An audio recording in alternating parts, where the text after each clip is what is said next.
The sky above Earth turned dark at noon. 400 alien warships blocked the sun, their massive shadows falling across cities, forests, and oceans. People stopped in the streets. Cars crashed into each other. Children pointed at the sky and asked their parents what was happening. Nobody had an answer. The ships were enormous. Each one was the size of a small city. They floated in perfect formation, like a wall of metal and light surrounding the entire planet. Nothing could get in. Nothing could get out. Earth was trapped. Admiral Una Park stood in the Seoul Command Center, watching the live feeds from satellites around the world. She was 52 years old, with short gray hair and eyes that had seen too many battles. She had served in the military for 40 years, rising through the ranks by being smarter, tougher, and more patient than anyone around her. Now, she was the commander of Earth's United Defense Fleet. But looking at those ships, she knew that Earth's fleet was nothing compared to this. "How many ships do we have ready?" she asked, her voice calm and steady. Lieutenant Hannah Kim checked her screen. She was young, only 28, with nervous hands that trembled slightly as she typed. 63 combat-ready vessels, Admiral. Another 40 in reserve, but they need at least 12 hours to launch. Una nodded slowly. 63 ships against 400. Those were not good numbers. Before she could speak again, every screen in the command center flickered. The satellite feeds disappeared, replaced by a single image. A tall, gray-skinned alien with 4 eyes and a mouth full of sharp teeth. He wore golden armor covered in medals and symbols. Behind him, more aliens stood at attention. "People of Earth," the alien said. His voice was deep and cold, translated by some unknown technology. "I am High Commander Torvin of the Veltari Empire. We have conquered 17 star systems. We have never been defeated. We have never shown mercy to those who resist." The room was silent. Everyone stared at the screen. "You have 6 hours to surrender unconditionally," Torvin continued. "Your leaders will step down. Your weapons will be destroyed. Your people will serve the Empire. If you refuse, or if you attempt to fight, we will burn your world to ash. There will be no second warning. The clock begins now." The screen went black. Then, the satellite feeds returned, showing the same terrible sight. 400 ships, waiting. Hannah's face was pale. "Admiral, what do we do?" Una did not answer immediately. She walked to the window and looked out at the city of Seoul. Millions of people lived there, going about their normal lives just hours ago. Now they were all looking up at the sky, wondering if they would survive the day. "Contact Dr. Taiho Lee," Una said quietly. "Tell him it's time." Hannah's eyes went wide. "Project Blackout?" "But Admiral, the Council never approved. The Council can argue about approval after we survive." Una turned back to face her. "Make the call." Deep beneath the mountains of Korea, in a facility that did not officially exist, Dr. Taiho Lee received the message. He was 60 years old, thin and tired, with glasses that were always sliding down his nose. He had spent 15 years building something that he hoped would never be used. Now, it seemed, the time had come. "Begin the activation sequence," he told his team. "We have less than 6 hours." Around the world, other secret facilities began to wake up. In the frozen north of Canada, massive doors, hidden under the ice, started to open. In the depths of the Pacific Ocean, submarines that had been silent for decades powered on their engines. On the dark side of the moon, where no satellite could see, lights flickered to life inside a structure that humanity had been building for over a century. The Veltari thought they knew everything about Earth. They had been watching the planet for decades, studying human technology, human behavior, human weakness. They knew that humans fought wars against each other. They knew that humans were divided, arguing about politics and religion and money. They knew that humans were afraid of death. What they did not know was that humanity had been waiting for this moment. 150 years ago, Earth's first radio signals reached the stars. Scientists celebrated, hoping to find friendly life among the cosmos. Instead, they found silence. And in that silence, some of them began to worry. A secret group was formed, made up of scientists and military leaders from every nation. They put aside their differences and worked together on one question. What if something unfriendly found us first? Project Blackout was the answer. It was not a single weapon, but a network of hidden systems spread across the solar system. Weapons hidden in asteroids. Ships disguised as space debris. Technology that could disable any electronic system within 1,000 kilometers. All of it secret. All of it waiting. And now, with 400 alien warships surrounding Earth, it was finally time to use it. High Commander Torvin sat on his command throne aboard the Eternal Dominion, the largest ship in the Veltari fleet. He was pleased with how the humans had reacted. Their leaders were already sending panicked messages, begging for negotiations, asking for more time. Some countries were even arguing with each other about whether to surrender. Pathetic, Torvin said to his second-in-command, Sub-Commander Vel. They are already broken. This will be our easiest conquest yet. Vel was looking at his screen, his 4 eyes narrowed.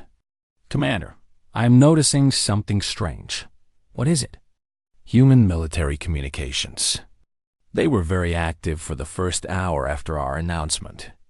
Arguments, questions, chaos. But now, he paused. They've all gone silent. Torvin waved a hand dismissively. Fear has frozen them. They are too scared to even speak. Perhaps, Vel said, but he did not sound convinced. Or perhaps they are planning something. Torvin laughed.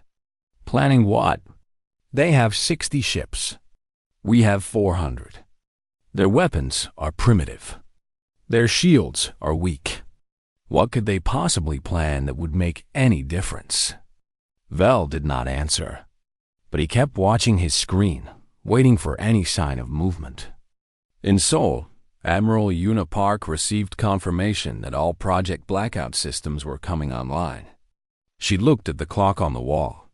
5 hours and 42 minutes remained on the Veltari ultimatum.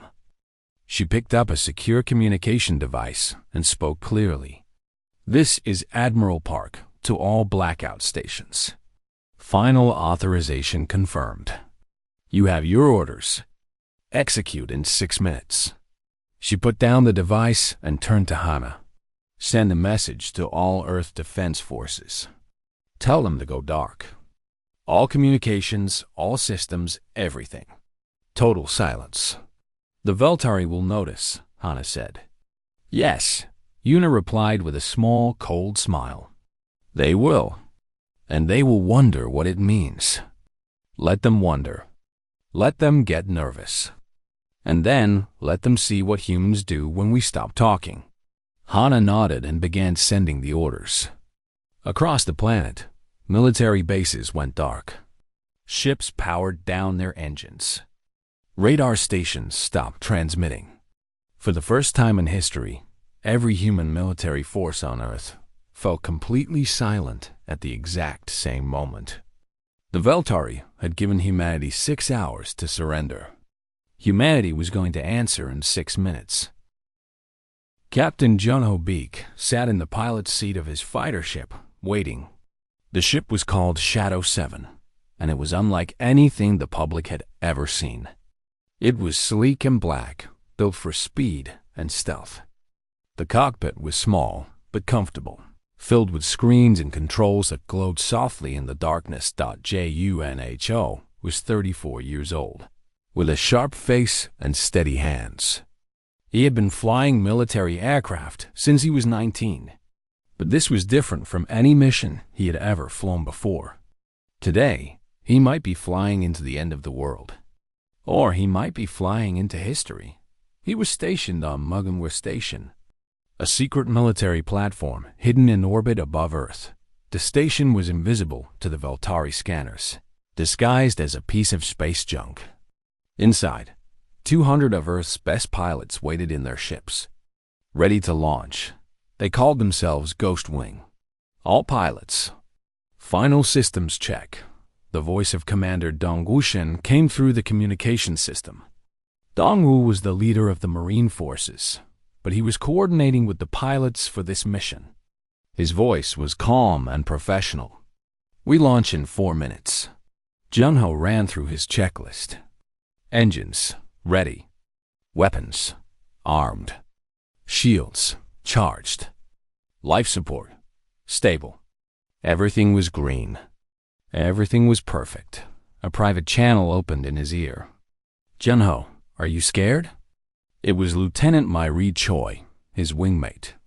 She was in the ship next to his, close enough that he could see her through the window if he looked. She was 29, with long black hair tied back and a smile that could light up a room.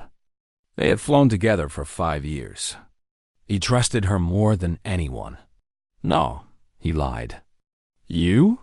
Terrified, she admitted, but also excited. Is that strange? Probably. He smiled slightly. But I feel the same way. They had trained for this moment their entire careers. Every simulation, every exercise, every sleepless night had been building toward a day when Earth would face a real threat. Now that day had come, and Junho felt a strange mix of fear and purpose. Do you think it will work? Maire asked. Project Blackout, I mean. The Admiral seems confident, but those ships out there, there are so many of them. Junho thought about his answer carefully. The Voltari have conquered 17 star systems. They are used to winning. They are used to enemies who surrender, or enemies who fight fair. But humans don't fight fair. We never have. That's why we're still alive. The communication channel crackled, and Admiral Una Park's voice came through to all ships. This is Admiral Park. In 3 minutes, we begin our response to the Voltari ultimatum. I know many of you are afraid. That is natural. But remember why we are here. Behind us is our home, our families, everyone we have ever loved. The Voltari think we are weak because we wanted peace. They are about to learn that wanting peace does not mean we cannot make war.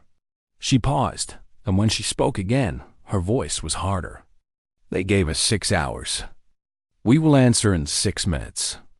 And after today, no one in this galaxy will ever underestimate humanity again.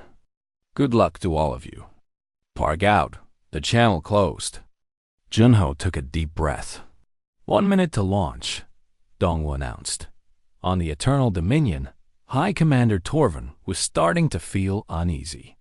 Sub-Commander Vel had been right. The silence from Earth was strange. Too strange. Any communication from their governments? Torvin asked. None, Commander. All military channels went dark at the same time, approximately 30 minutes ago.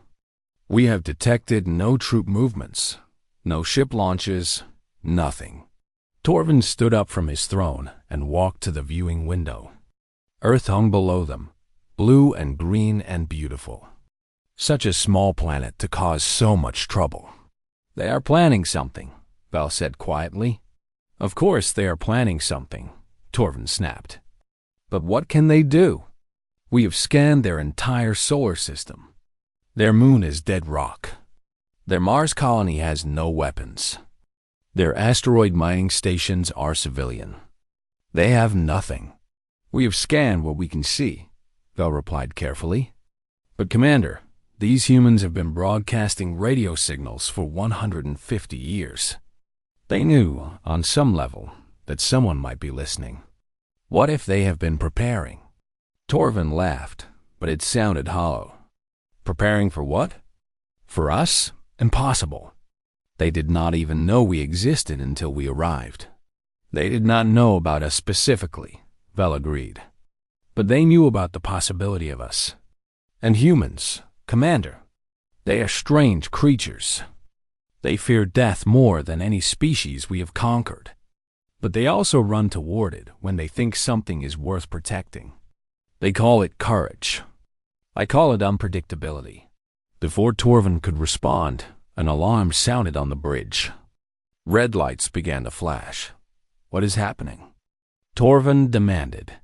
Unknown energy surge detected, a technician reported. Source is the Earth's moon. Torvin stared at the screen. The moon was supposed to be empty. They had scanned it 100 times. There was nothing there. Then the moon cracked open. Not the whole moon, of course, but a section of it, a massive piece of the surface that swung upward like a door. And from inside, something emerged. It was a space station, enormous and covered in weapons. Guns the size of buildings pointed in every direction.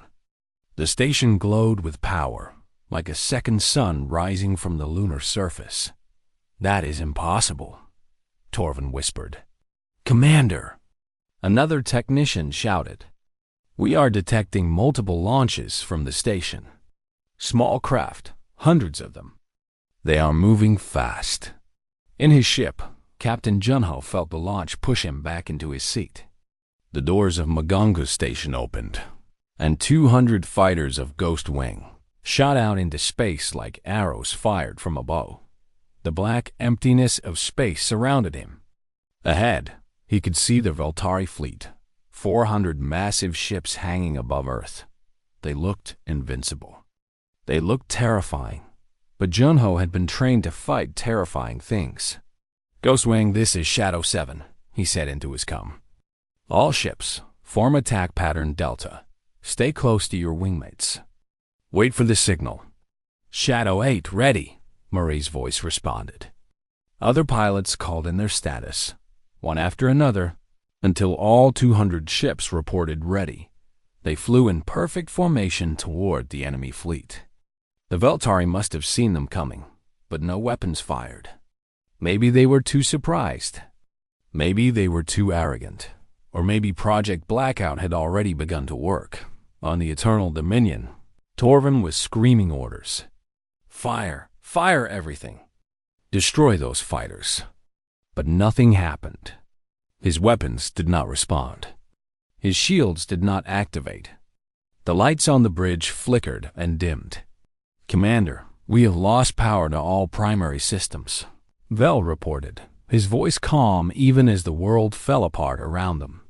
Something has shut down our reactors. That is impossible. Our systems are protected against all known forms of attack. Perhaps, Vel said, looking at the screens, the humans know forms of attack that we do not. Across the Veltari fleet, the same thing was happening. Ships went dark. Engines died. Weapons went offline. 400 warships, the most powerful force in 17 star systems, became helpless in a matter of seconds. And that was when Captain Junho Beak and Ghostwing arrived. All ships, Junho commanded, begin disabling operations. Target their engines and communication systems. Keep them blind and unable to move. What about destroying them? One pilot asked. Negative. Admiral's orders. We capture, not kill. Let them live to tell the story. Junho aimed his weapons at the nearest Veltari ship and fired.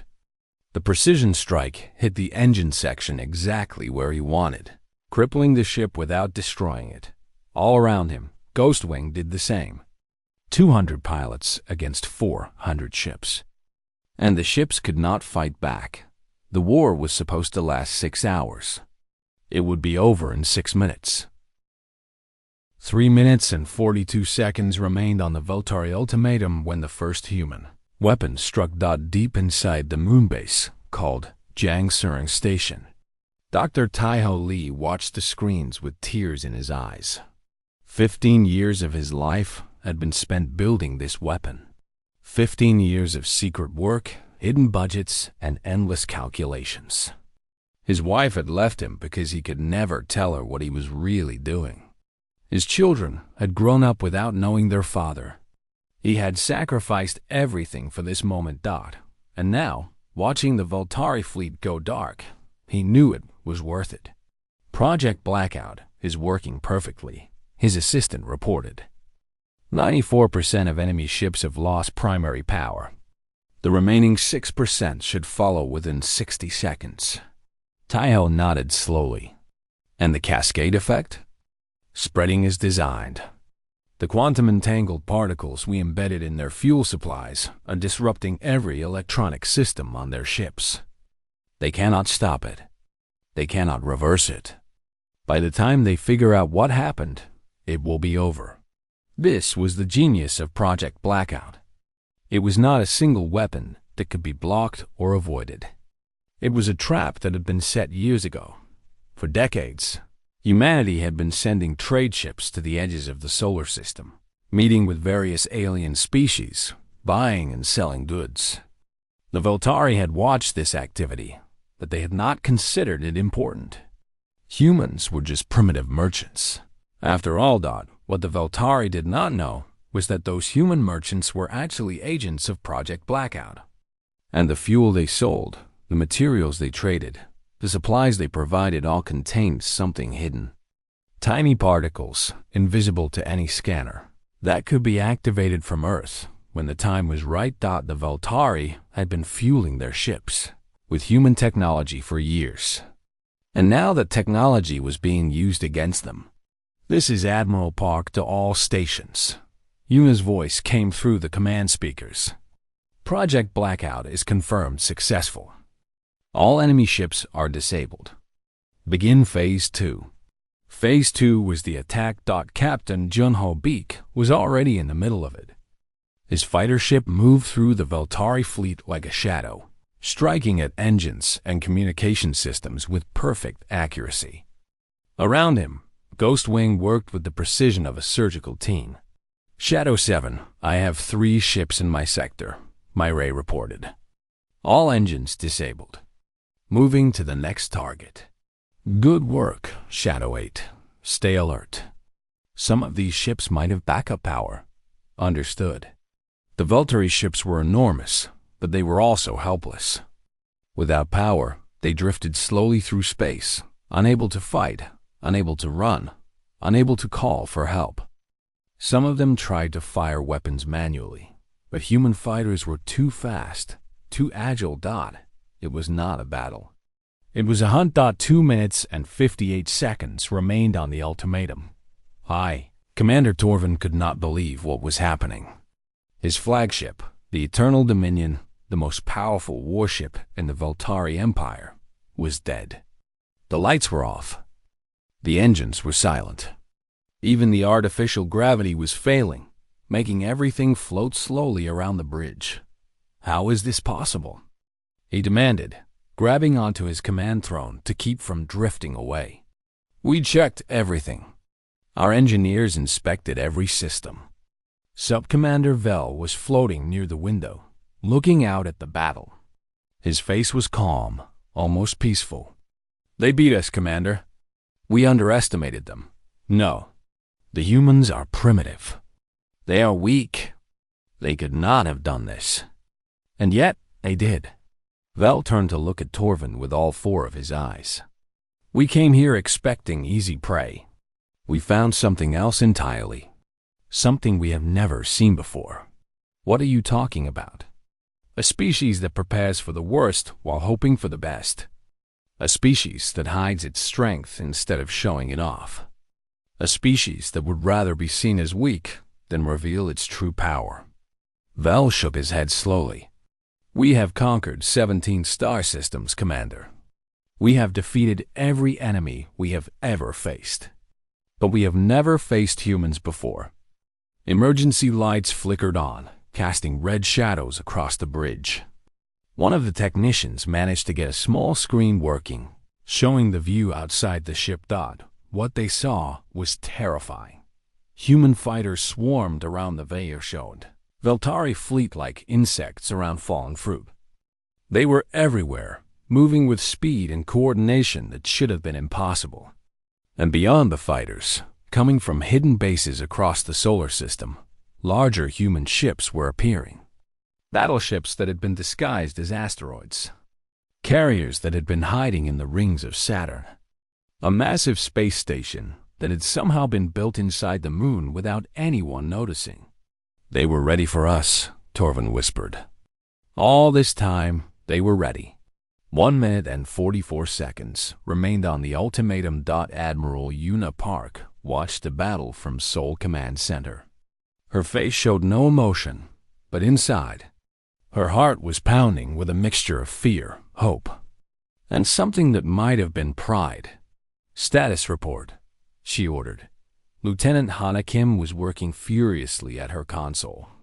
"All enemy ships are disabled, Admiral. Ghost Wing has completed their attack runs. Marine boarding parties are standing by. Casualty reports are 0, Admiral. We have not lost a single soldier. And the enemy? Also 0 casualties that we know of. The electromagnetic pulse only affected their machines, not their people. They are alive but helpless." Una nodded. This was exactly what she had wanted. Begin boarding operations.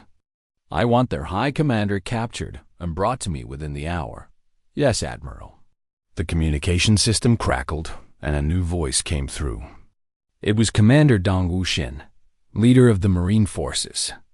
"Admiral Park, this is Boarding Team Alpha. We are approaching the enemy flagship now. Request permission to proceed." "Permission granted. Capture their commander. Show them what humans can do." "Understood, Admiral." Dongwu out. The Marine transport ship moved toward the Eternal Dominion, a small vessel carrying 50 of Earth's best soldiers. They wore advanced combat armor that made them look like metal giants. Their weapons were charged and ready. Commander Dongwu Shin was at the front, his face hidden behind his helmet visor. He was 40 years old, a veteran of conflicts on 3 continents. But this was the first time he would fight aliens. He was not afraid. He was curious.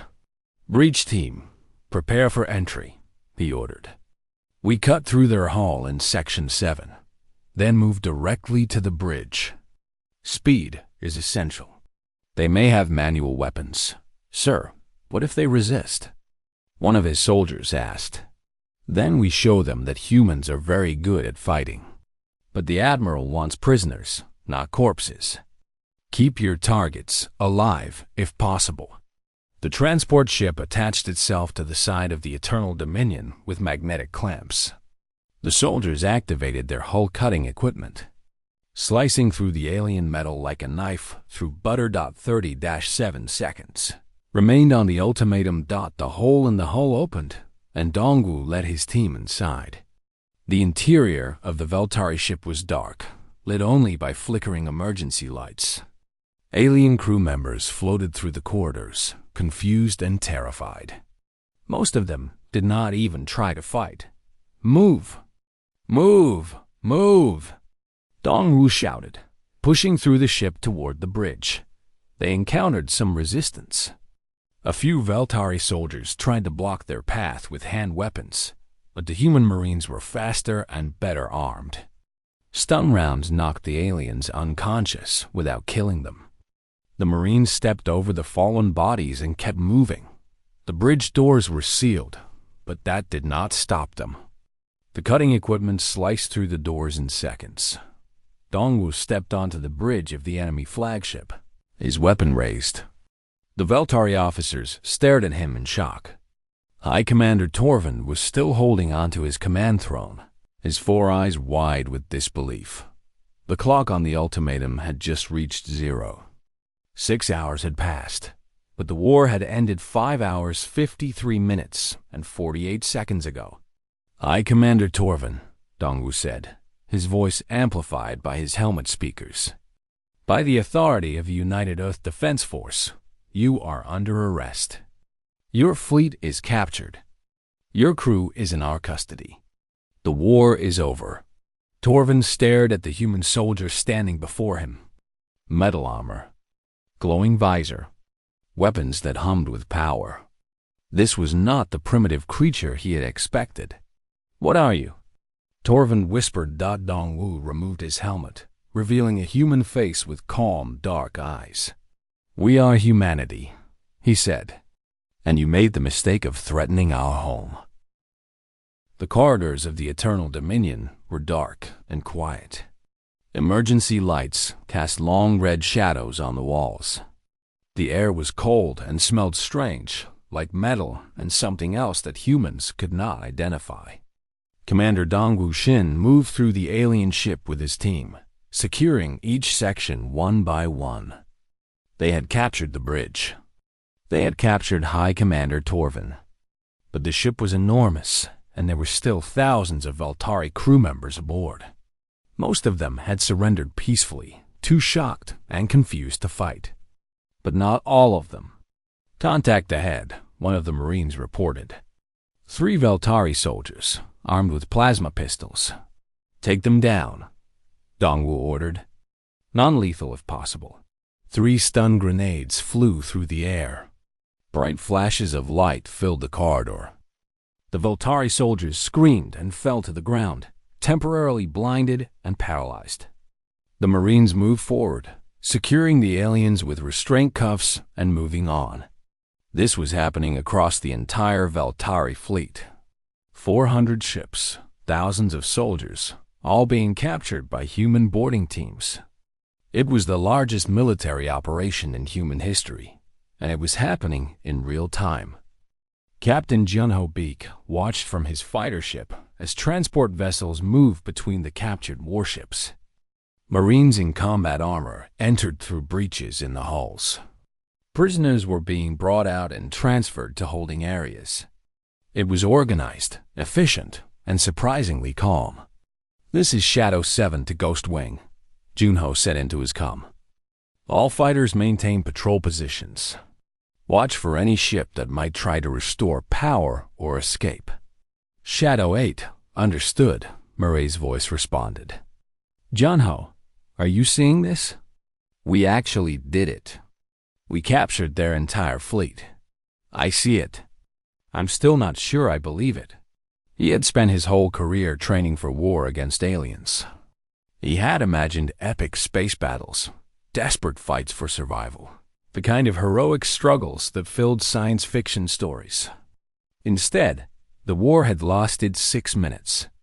6 minutes, and it was over. It felt strange, almost disappointing, but also wonderful. On Earth, people were celebrating in the streets. The news had spread quickly, even though the military had tried to keep it secret. Someone had leaked the story, and now the whole world knew. The aliens had come to conquer. The aliens had failed. Humanity had won. In Seoul, Admiral Yuna Park was not celebrating. She was working. "Status of the captured fleet?" she asked. Lieutenant Hannah Kim checked her screens. 387 ships fully secured. 13 ships still being processed. 0 human casualties. Approximately 2,000 Veltari casualties, mostly minor injuries. And their high commander? Being transported to the surface now. He should arrive at the interrogation center within the hour. Yuna nodded. The capture of Torvin was important. He was not just a military leader. He was a symbol. If humanity could humiliate him, show the galaxy that even the mightiest Veltari commander could be defeated, it would send a message that could never be ignored. "What about the Veltari Empire?" Yuna asked. "Any response from their homeworld?" "Nothing yet. But Admiral, their communication systems are still disabled. They cannot send any messages. The Empire does not know what happened here." "Good. Let us keep it that way for now.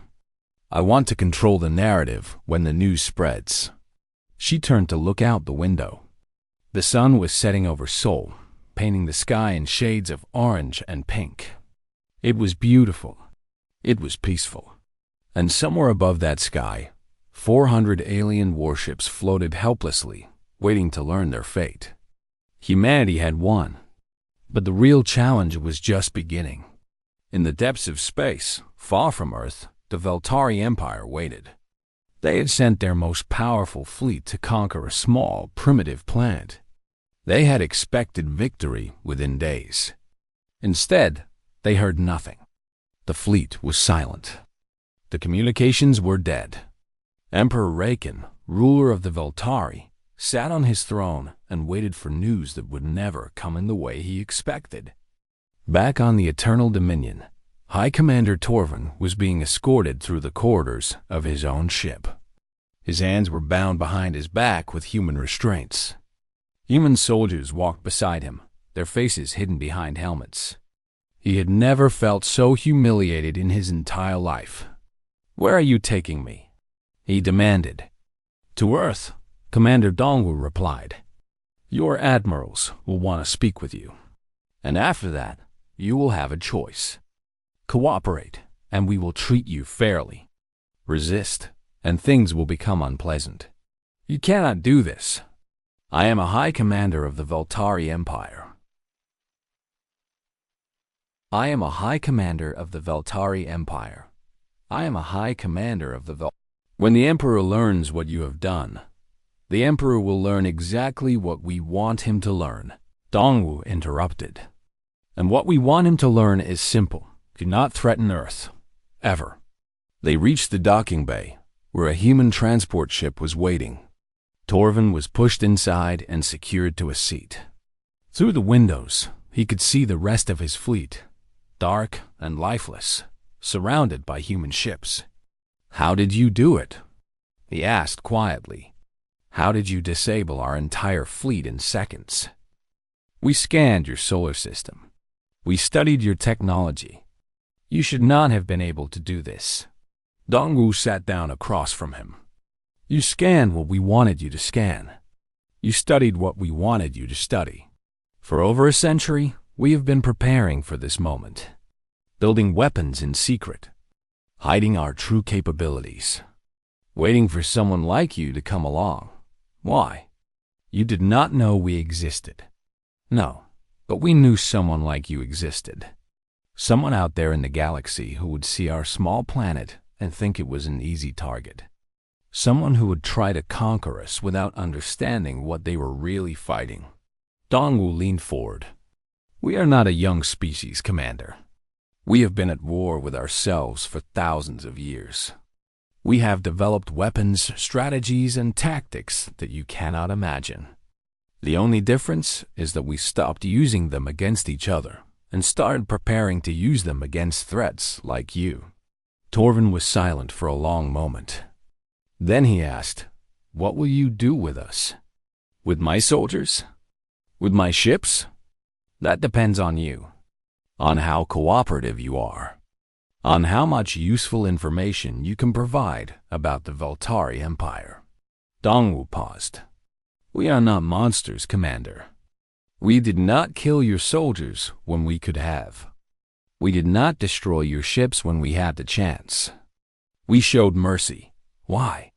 Because we want you to go home and tell your Emperor what happened here. We want the entire galaxy to know that Earth is not to be threatened. We want every species in every star system to understand that humans are not prey." Dongwu's voice was cold but calm. "Dead soldiers cannot deliver messages. Living ones can." The transport ship lifted off from the Eternal Dominion and began its journey toward Earth. Through the windows, Torvin watched his flagship grow smaller and smaller until it was just another dark shape among hundreds.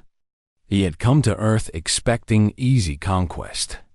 He had found something else entirely. On the other side of the fleet, Lieutenant Nare Choi was finishing her patrol.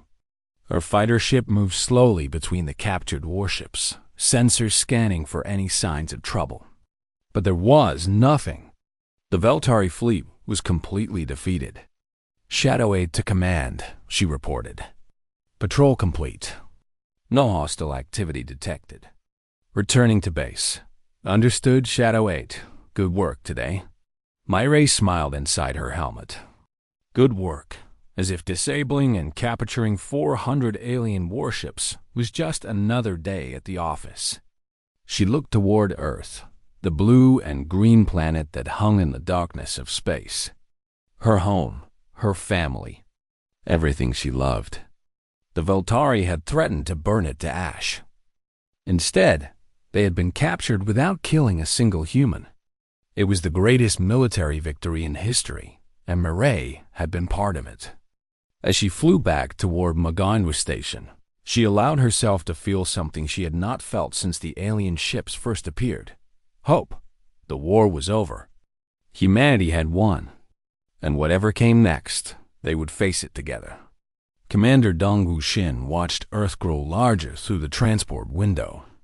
Beside him, High Commander Torvin sat in silence, his 4 eyes staring at nothing.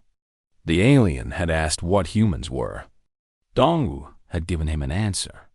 But the real answer was more complicated than any words could express. Humans were survivors. Humans were fighters. Humans were dreamers and builders and destroyers. They had crawled out of caves and reached for the stars. They had invented music and art and poetry. They had also invented nuclear weapons and biological warfare and 1,000 different ways to kill each other. They were capable of incredible kindness and terrible cruelty. They loved fiercely and hated deeply. They could be the best friends you ever had or the worst enemies you can imagine. And today, they had proven something that the galaxy would never forget. Do not threaten humanity, because humanity always fights back. 3 days had passed since the battle. 3 days since 400 Veltari warships had been captured in 6 minutes. 3 days since humanity had proven to the galaxy that they were not to be underestimated. Now, it was time to send a message. Admiral Una Park stood in the Great Hall of the United Earth Council, facing a holographic camera that would broadcast her words to every corner of the galaxy. Behind her, the flags of every nation on Earth hung side by side. In front of her, the council members sat in silence, watching. She had prepared this speech for years. She had imagined this moment 1,000 times. And now that it was here, she felt strangely calm. The camera activated. A red light glowed, and Admiral Una Park began to speak. To the Veltari Empire and all species of the known galaxy. I am Admiral Una Park of Earth's United Defense Force. 3 days ago, 400 warships of the Veltari Empire arrived at our world. They gave us 6 hours to surrender or face destruction. We gave them 6 minutes to understand their mistake. She paused, letting her words settle across the vast distances of space. The Veltari fleet is now in our custody. All 400 ships. All crew members, including High Commander Torvin, who delivered the ultimatum that started this conflict. Not a single human life was lost. Not a single enemy ship was destroyed. This was not a battle. This was a demonstration. In the council chamber, the representatives of Earth's nations watched with a mixture of pride and nervousness. They had won an incredible victory, but they all knew that this was just the beginning. The Veltari Empire was vast. Other species watched from the darkness. What happened next would shape the future of humanity for generations. For over a century, Una continued, humanity has been preparing for this moment.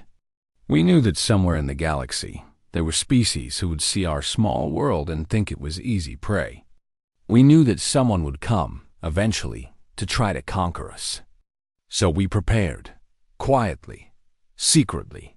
We built weapons and defenses that no scanner could detect.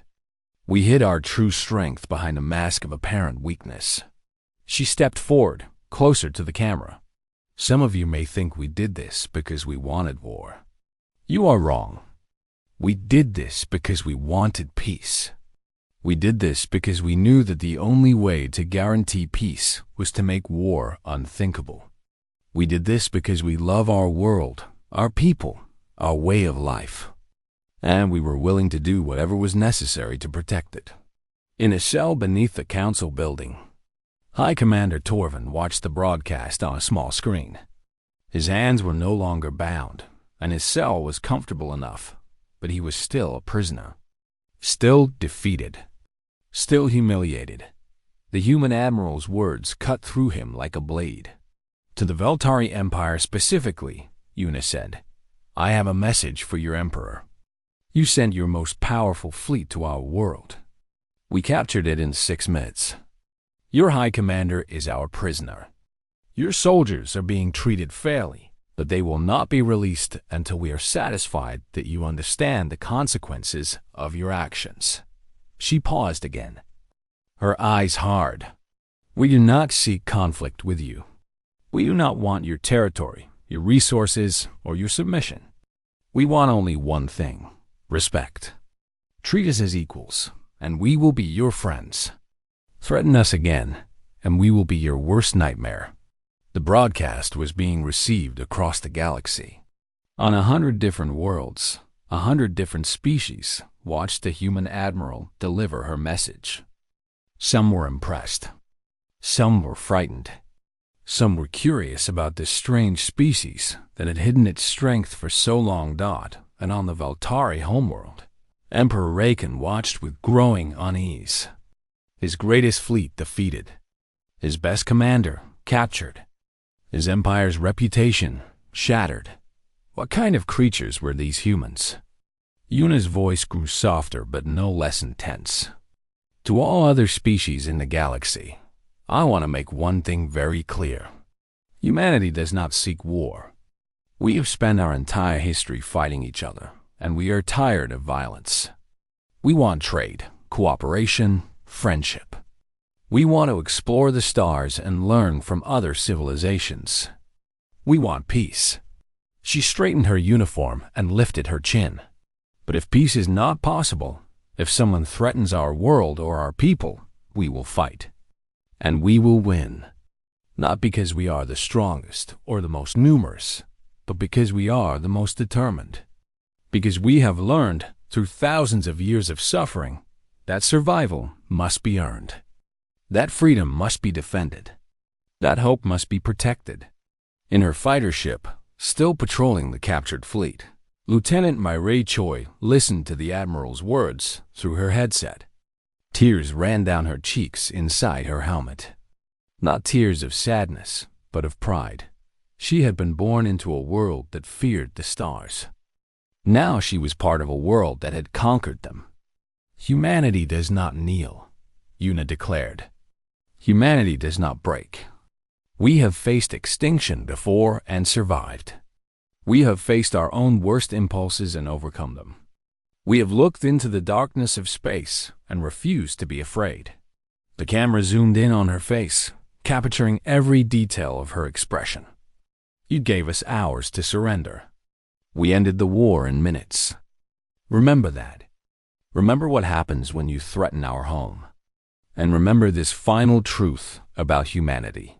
She leaned forward, her voice dropping to almost a whisper that somehow carried across the vast emptiness of space. We prefer peace, but we are built for war. Choose wisely. The broadcast ended. The camera light went dark. And across the galaxy, a new understanding began to spread. 1 year later, the Veltari Empire collapsed. Not from war, but from rebellion. The species they had conquered for centuries saw the human victory and realized that resistance was possible. One by one, they rose up against their masters. Within months, the great empire crumbled into dozens of independent worlds. High Commander Torvin was eventually released, as promised. He returned to his people a changed being. He spent the rest of his life warning others about the strange creatures from the small blue planet. Do not threaten them, he would say. Do not underestimate them. Do not assume that their kindness is weakness or that their patience is fear. Most species listened to his warnings. A few did not. Those who tried to challenge humanity learned the same lesson that the Veltari had learned. Often in equally devastating ways. Dr. Tai-Ho Lee retired from Project Blackout and spent his remaining years teaching at a university in Seoul. His students never knew that the quiet, Elderly professor had once built a weapon that saved the entire planet. He preferred it that way. Some victories, he believed, should be celebrated quietly. Captain Junho Beek and Lieutenant Marie Choi got married 2 years after the battle. They had 2 children and continued to serve in the Space Force until retirement. Their daughter eventually became the captain of Earth's first exploration vessel to leave the solar system. Commander Dongwu Shin was promoted to general and spent his career building Earth's defensive capabilities even further. Under his leadership, humanity developed technology that made Project Blackout look primitive by comparison. "We got lucky once," he often said. "We may not get lucky again. So we prepare." And Admiral Una Park became the most famous human in the galaxy. Her face appeared on monuments, in history books, in children's stories on 100 different worlds. She was the woman who had stared down an alien invasion and won without losing a single soldier. But Una never saw herself as a hero. She was just a woman who had done her duty, who had protected her home, who had shown the galaxy that humanity was not to be trifled with. She died peacefully at the age of 93, surrounded by family and friends. Her last words were simple: "We did it. We survived. Now it is up to the next generation to do even better." And they did that. In the centuries that followed, humanity spread across the stars. They made friends with dozens of species. They traded, explored, learned, and grew. They faced new challenges and overcame them.